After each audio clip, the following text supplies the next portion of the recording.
결혼한 지 올해로 3년하고도 6개월 차네요. 신혼 때는 거의 매주 찾아뵈면서 중간에 오해도 있긴 했지만 시어머니와 잘 지냈거든요. 그런데 이혼한 신호가 난데없이 시어머니와 제 사이를 이간질하기 시작하면서 모든 게 다 꼬여버리고 말았습니다. 친정은 지방에 있어서 자주 찾아뵙지 않아요. 하지만 신혼 때는 거의 매주 시댁에 가야 했습니다. 저희 일하느라 정신없을 텐데 먹을 거 해놓았다 하시면서 밑반찬 해놓은 거 가지러 오라고 매주 연락을 하셨지요. 그런데 그 주기가 일주일에 한 번꼴이다 보니 주말에 제대로 쉬지도 못하고 매번 시댁에 가야 했어요. 마음 써주시는 건 감사할 일이지만 솔직히 너무 부담스러웠습니다. 며느리 입장에서 아무리 시어머니가 편하게 대해주신다 하더라도 시댁이 제 집처럼 편할 수가 없는 법이잖아요. 거기에 매주마다 가야 하니 어디 놀러 나가지도 못하고 친정은 지방이다 보니 명절 때 아니면 찾아뵙지도 못하는데 그것도 불공평하다 싶어서 속도 상하고 그랬어요. 하루는 제가 너무 몸이 안 좋아서 남편 시켜서 이번 주엔 못 갈 것 같다 말씀드리라 했습니다. 아픈 몸 이끌고 회사 출근해 있는 저한테 아침 대바람부터 계속 전화를 해서 너네 먹으라고 해놓은 건데 왜 안 가져가느냐 엄청 뭐라고 하셨어요. 안 가겠다고 말한 아들 눈치가 보이는지 저보고 자꾸 남편 설득 좀 하라고 전화를 하시는 통에 엄청 고생을 했습니다. 그런데 저는 여태까지 오해를 하고 있었네요. 매주마다 가야 한다는 게 부담스럽고 불편하고 그랬는데 어머님이 다른 이유는 없으셨고 정말 저희 먹으라고 해놓으신 반찬 가져가라는 연락이었던 거예요. 몸이 하도 안 좋아서 남편만 보냈는데 어머님도 반찬만 가지러 오는 건데 뭐하러 매번 둘이 오느냐며 대수롭지 않게 여기셨다는 거지요. 저랑 남편은 그런 것도 모르고 어쩔 때는 사소하긴 하지만 말다툼까지 하고 그랬으니 아무튼 덕분에 그 뒤로부터는 별 어려움이 없었습니다. 굳이 주말이 아니어도 남편이 퇴근길에 시댁에 들러서 가져가고 해도 되었으니 말이에요. 그렇다고 해서 제가 시댁에 발 끊고 그랬던 건 아니에요. 한 달에 한두 번 정도는 저도 직접 방문해서 안부도 묻고 반찬 감사히 먹고 있다고 인사드리기도 했고요. 매달 용돈 보내드리는 거야 친정에도 보내고 있으니 그건 생색낼 게 아니라고 생각했고요. 어떤 때는 남편 대신에 제가 퇴근길에 시댁에 들러서 반찬을 받아오는 적도 있었습니다. 매주마다 방문해야 한다는 부담도 없어지고 시어머니도 딱히 별 생각이 없으시다는 걸 알게 되니 오히려 관계가 더 돈독해지더라고요.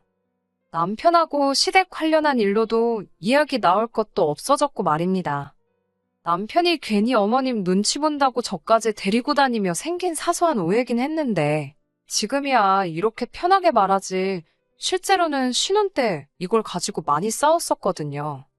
그러니 그 이후부터는 다툼도 없어졌고 제가 시댁에도 잘하니 남편도 그거에 대해서 제게 고마워하고 여러모로 좋은 점이 더 많아졌어요. 그렇게 여지껏 길다면 긴 시간을 정말 고부간의 갈등은커녕 남편하고 말다툼하는 거 하나 없이 잘 지내고 있었거든요. 그런데 요 근래 난데없이 신우가 저희 인생에 깜빡이도 켜지 않고 확 끼어들면서 여러 가지 오해가 생기고 그것 때문에 이번에 한바탕 하게 되었습니다. 제가 신우와 그동안 아무 일도 없었던 이유는 단 하나였습니다. 올해로 마흔인 신우가 이혼을 하게 되면서 갈 곳이 없어서 시어머니 댁으로 들어와 같이 살게 되었거든요. 시어머니도 처음에는 저한테 넌지시 시집 보낸 딸이 다시 집으로 들어오는 게 부담스럽다고 쟤는 뭔 짓을 했길래 이혼이나 당하냐고 하면서 싫어하셨습니다. 아무튼 저도 그동안 지방에서 떨어져 살고 있던 신우와는 얽힐 일이 없어서 좋았는데 신우가 시댁으로 들어와 살게 됐다는 소식이 달갑지만은 않았습니다. 신우와는 첫 단추부터 잘못 끼워졌고 잘 지내기는 글렀다. 멀리 살아서 다행이다 하는 생각을 가지고 있었거든요. 남편도 신우와는 그렇게 가까운 사이가 아닌 듯 보였어요. 저희가 봄에 결혼식을 올렸는데 신우는 멀리 떨어져 살다 보니 연애하는 기간 동안 신우를 한 번도 만난 적이 없었습니다. 신우를 처음 보게 된 게 결혼식이었으니 남편과 신우가 남매이긴 하지만 얼마나 대면대면한 사이인지 알 수 있는 부분이었어요. 신우를 처음 봤을 때 저는 신부 대기실에서 잔뜩 긴장한 상태라서 신우와는 내가 네 남편 누나네 하면서 평범한 대화 나눈 거 말고는 잘 기억도 나지 않았거든요. 그런데 결혼식 마치고 나서 신우가 정말 보통이 아니구나 하는 걸 알게 되었어요. 식 마치고 나서 뷔페에서 결혼식 참석해주신 하객분들께 인사를 드린다고 여기저기 돌아다니고 있었지요. 신우 가족들의 첫 인상은 가히 충격적이었습니다. 그래도 제가 발품손품 팔아가며 꼬치꼬치 비교해가며 정한 예식장이었고, 식사 또한 뷔페로 나오긴 하지만 음식 가짓수보다 퀄리티에 신경을 쓴 나름 고급스러운 뷔페였어요. 저도 한 번씩 다 먹어본 것들이고 제가 한 음식은 아니지만 신경 잘 썼다는 소리 들을 만큼 자신이 있는 부분이었거든요. 그런데 신우는 인사하러 들른 저희한테 결혼 축하한다, 잘 살아라 그런 소리가 아니라 뷔페를 잡아도 뭐 이런 곳으로 잡았냐고 하면서 음식이 가짓수도 몇 개 없다고 하면서 툴툴대더군요. 그렇게 말하는 신우 앞에는 가지가지 종류별로 다 담아온 음식 접시 말고도 한 접시 가득 떠온 육회랑 1인당 개수가 제한되어 있는 스테이크가 산더미처럼 쌓여 있었어요. 먹을 게 없다고 하는 사람치고 식탐이 참 많아 보였습니다. 정말 육회를 그렇게 산처럼 높이 쌓을 수 있는지는 처음 알았다니까요. 다른 사람도 아니고 가족인데 참석해준 다른 분들 먹을 것까지 그렇게 다 챙겨서 와야 했나 싶었지만 별다른 말은 하지 않았습니다. 자기 남편이나 자식들 맛있는 거 먹게 해주고 싶다는 그 마음은 알겠지만 욕심이 너무 사나워 보여서요. 그리고 그때 저는 신우랑은 가깝게 지낼 수 없겠구나 하는 생각을 하게 되었지요. 그렇게 남편 챙기고 자식들 챙기더니 결국엔 이혼당하고 그 아끼던 자식들은 남편한테 떠넘겨놓고 시어머니 댁으로 들어와 살게 되었다니 솔직히 저는 좋을 게 하나도 없었지요. 신우랑은 가깝게 지내진 못하겠다는 생각을 하긴 했지만 제가 결혼하자마자부터 신우한테 거리 두고 그랬던 건 아닙니다. 제가 나서서 친하게 지내자고 하지는 않았지만 한번 첫 인상이 안 좋았다는 이유만으로 사람을 싫어하지는 말자. 아무리 싫어도 내 남편의 누나고 이제는 내 가족이다 하면서 있었어요. 남편이 신우와 가깝지가 않으니 둘이서 서로 연락은 따로 하는 것 같아 보이지도 않았고 그런 신우가 저한테 따로 친하게 지내자고 연락을 할 리도 없었습니다. 그렇다 보니 결혼 후 한동안은 모르는 사람보다 더 거리감이 느껴질 정도로 연락 한 통 없이 지냈어요. 그러다가 저한테 처음으로 신우에게서부터 먼저 연락이 오게 되었습니다. 무슨 말을 해야 하나 전화 받으면서도 많이 걱정이 되었는데 제가 말까지 할 필요는 없더라고요. 자기 할 말만 딱 하고 끊어버렸으니 말입니다. 조금 있으면 시조카 아이가 생일인 거 알지? 하면서 곧 있을 시조카 생일에 저희가 사줄 선물을 정했다면서 그게 뭔지 말해주더라고요. 찾아보니 250만 원 정도 하는 노트북 컴퓨터였어요. 못 사줄 것도 아니었지만 솔직히 신우의 태도가 조금 거슬렸어요. 뭐 맡겨놓은 것도 아니고 저도 안 하긴 했지만 여태 인사 한마디도 안 하고 전화 걸었으면서도 안부 한번 묻지 않고 돈 내놓으라는 듯이 지 할 말만 하고 끊어버렸으니 말입니다. 남편한테 이야기하니 시조카가 이제 초등학교 들어가는데 250만 원짜리 노트북이 무슨 소리냐고 지가 쓰고 싶어서 사달라는 것 같다고 하더라고요. 저도 어렴풋이 느끼고는 있었는데 자기 자식 생일 핑계로 갖고 싶은 걸 동생한테 말하다니 어이가 없었지요. 시조카 선물은 초등학교 입학 선물 겸 해서 책가방이며 이것저것 그 또래 아이들이 필요할 만한 것들로 다 챙겨서 보내줬습니다. 그것도 돈이 꽤 많이 들어갔어요. 저희가 자녀 계획이 딱히 없다 보니 아기 때부터 봐온 건 아니지만 시조카한테 잘해주고 싶었었거든요. 그래서 이거 고르고 저거 고른 게 다 따지고 보니 40만 원 정도 되더라고요. 신우가 별로인 거지 시조카한테는 좋은 외삼촌, 좋은 외숙모가 되고 싶었기에 아깝지는 않았습니다. 그렇게 챙겨서 선물을 보냈는데 신우는 왜 사달라는 건 안 보내고 필요도 없는 걸 보냈냐고 하면서 성질을 내더라고요. 남편이 어이가 없어 하면서 초등학생이 250만 원 노트북이 뭐가 필요하냐고 시조카 대학교 들어가면 더 좋은 거 나오지 않겠냐고. 조카가 그 정도 노트북이 진짜 필요할 때 되면 그때 물어보라고 하고 전화를 끊어버렸습니다. 그렇게 한바탕 싸우고 났더니 신우는 삐져가지고 시조카 생일 파티에 저희 오라는 이야기도 하지 않더군요. 어머님도 외손자 생일 잔치 간다고 잔뜩 기대해서 기다리고 있었는데 저희가 가질 않으니 생일 잔치는커녕 신우 사는 동네 근처도 가지 못하셨지요. 제가 고른 가방만 메고 나가도 시조카 학교 가서 절대 기죽지는 않았을 텐데 참 욕심이 험한 데다가 뒤끝도 장난 아닌 사람이라는 생각이 들었네요. 그래도 이 정도 가지고 신우랑 직접적으로 연을 끝내만해 하면서 다툰 건 아닙니다. 시조카 생일이 지나고 나서 반년 정도 지나서야 신우한테서 다시 연락이 왔거든요. 그간 있던 오해 풀 생각도 없어 보이고 그렇다고 해서 은근슬쩍 친한 척 말 거는 것도 아니고 대뜸 저한테 날짜랑 주소 하나 띡 찍어 보내놓더니 회사는 월차를 내든 해서 빠지고 그날에는 거기로 오라고 하더라고요. 무슨 일인지도 말해줘도 안 갈 판인데 말도 없이 저러니 어이가 없더라고요. 무슨 일이냐 물어도 손이 신우인 자기가 시키는데 이 집 서열맨 아래인 제가 말꼬리가 왜 이렇게 기냐면서 그냥 오라면 오는 거지 잔말이 많다는 겁니다. 그래서 뭔지도 모르겠는데 갈 생각 없다 하고 전화 끊으려고 했어요. 그러니 그제서야 왜 그러는지 이유를 말해주더군요. 그 주소는 신운의 시댁 주소고 그날이 신운의 시댁이 김장을 하는 날이랍니다. 그러니 저보고 와서 김장하는 것 좀 돕고 가라는 소리지요. 이 사람이 지금 영문도 모르는데 갈 생각이 없다고 했던 말을 이유를 말해주면 가겠다로 알아들었나? 싶었네요.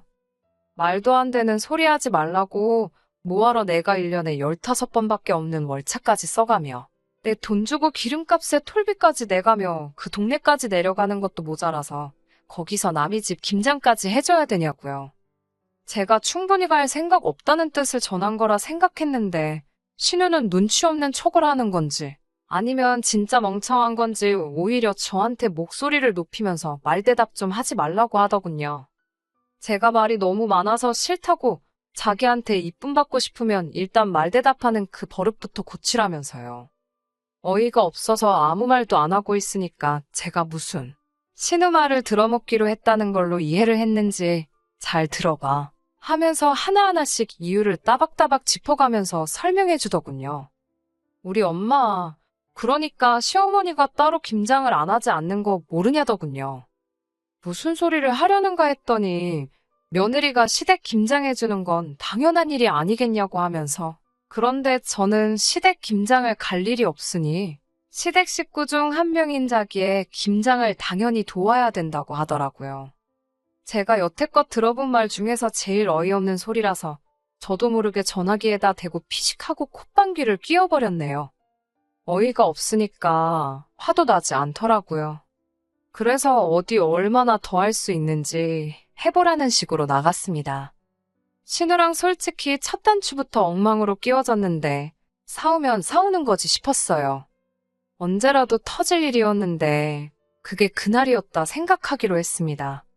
당연한 이야기지만 누가 봐도 억지 부리는 건 신우였으니 저는 신우네 시댁 근처에도 내려갈 일이 없었습니다. 신우도 제가 똑같이 성질 부리면서 달라들건 예상 못했는지 언성 높이며 내가 남의 집 김장을 뭐하러 가냐고 한마디 하니 제 기세에 눌려서 곧바로 꼬리 내리고 전화를 끊어버리더군요. 아무 말도 안 하고 있으니 우습게 보였나 싶어서 이참에 제대로 한번 보여준 부분도 없지 않아 있었습니다. 아무튼 그렇게 신우하고는 그 사건을 계기로 여태까지 연을 끊다시피 해서 지내고 있었거든요. 그나마 한결 마음이 편하게 만들어졌던 건 신우가 마음 먹고 가지 않으면 엄두조차 나지 않는 먼 곳에 살고 있다는 사실이었는데 이제 시댁으로 들어오게 되었으니 내심 신경이 쓰이긴 했습니다. 신우가 시댁으로 들어오고 나서 처음 남편하고 둘이서 같이 시댁에 갈 일이 생겼습니다. 시어머니는 평소 때처럼 저희를 반갑게 맞이해 주셨고요. 신우는 뭐가 그렇게 불만인지 입이 대빨 나와서 저희가 왔건 말건 신경도 안 쓰고 멀리서 노려만 보고 있더라고요. 뒤통수가 얼마나 가렵던지 구멍이 나는 줄 알았네요. 아무튼 그날도 어머님이 해주신 반찬 맛보고 이래저래 이야기하다가 집에 돌아갔거든요. 그때까지는 아무 생각도 없었는데 언제부턴가 어머님이 반찬해놨으니 가지러 오라는 이야기도 없어지고 아무튼 분위기가 평소와는 조금씩 달랐습니다. 사실 반찬해주시는 거 감사하긴 하지만 안 해주셔도 크게 상관이 없는 부분이었거든요. 어쨌든 맞벌이 부부이기도 하고 그래서 집에서 밥도 잘 안 먹으니 말이에요. 그런데 이 반찬 때문에 아주 큰 사건이 일어났습니다. 어머님도 신우가 들어와서 정신도 없고 입이 하나 늘었으니 우리 해줄 만큼 넉넉하게 반찬을 못 해주시나 보다 했어요. 반찬 가지러 갈 일이 없다 보니 매주 시댁에 발걸음 할 일도 없었고 말이지요. 마침 회사 일이 엄청 바빠서 겸사겸사 시댁에는 따로 발걸음을 하지 않았습니다. 그런데 얼마 전에 어머님한테서 전화가 왔어요. 목소리는 화가 많이 나신 듯 들렸고 니들 나 좀 보자 하면서 평소와는 다른 날카로운 말투로 저희를 부르시더군요. 퇴근길에 남편과 만나 시댁으로 향했어요. 저희가 들어오자마자 어머님은 저희한테 버럭 화부터 내시더라고요. 니들은 먹을 거 안 해주면 도통 시댁에 찾아올 생각을 안 하느냐고요. 안 찾아뵌 건 사실이지만 일도 바빴고 그래봐야 그 기간이 한 달도 안 되었는데 제가 매주 시댁에 찾아가야 하는 오해를 했던 신혼 때 아니고선 시어머니하고 갈등은커녕 사이만 더 좋았는데 갑자기 왜 저러시나 싶더라고요. 그런데 옆에서 살쾡이 눈을 하고 팔짱을 끼고 있는 신우를 보니 그제서야 이 상황이 이해가 되었습니다. 신우가 시어머니랑 저를 사이에 두고 이간질을 했던 거예요. 신우가 시어머니 바통을 이어받아서 저한테 따지고 들더라고요. 너네같이 염치 없고 뻔뻔한 것들은 처음 봤다고요. 우리 엄마가 보살이나 마찬가지라면서 자기 전시모였다면 벌써 뺨싸다기부터 올라갔다나 어쨌대나 하는 겁니다. 대체 뭐 때문에 저러나 그리고 중간에서 뭔 말을 했길래 어머님이 저러시나 한번 드러나보자 하고 가만 참고 있었지요. 이유는 간단했네요. 매주 그렇게 돈 한 푼도 안 내고 반찬을 가져갔다는 게 말이나 되지 않는다는 겁니다. 그러면서 자기가 이제 시부모님을 모시고 살게 되었으니 두 분 노후적응 관리를 자기가 하기로 했다고 매주 반찬 가져가는 것하고 해서 한 달에 200만 원씩을 자기한테 붙이라더군요. 그 말을 듣자마자 딱 알았네요. 신우가 시어머니를 꼬드겨서 저희한테 돈을 더 받아가려는 계획이었다는 걸요. 그래도 시어머니가 그런 말도 안 되는 꾀임에 넘어갈 거라곤 생각 못했습니다. 저희가 진짜 어머님이 해주시는 반찬 받기만 하고 입싹 닫은 게 아니었는데 말이에요. 이미 저희는 시댁에 매달 90만 원씩을 용돈이라고 해서 보내드리고 있었어요. 친정은 절반도 안 되는 40만 원만 보내고 있습니다. 이유는 어머님이 매달 해주시는 반찬 때문에 더 챙겨드리는 거였고요.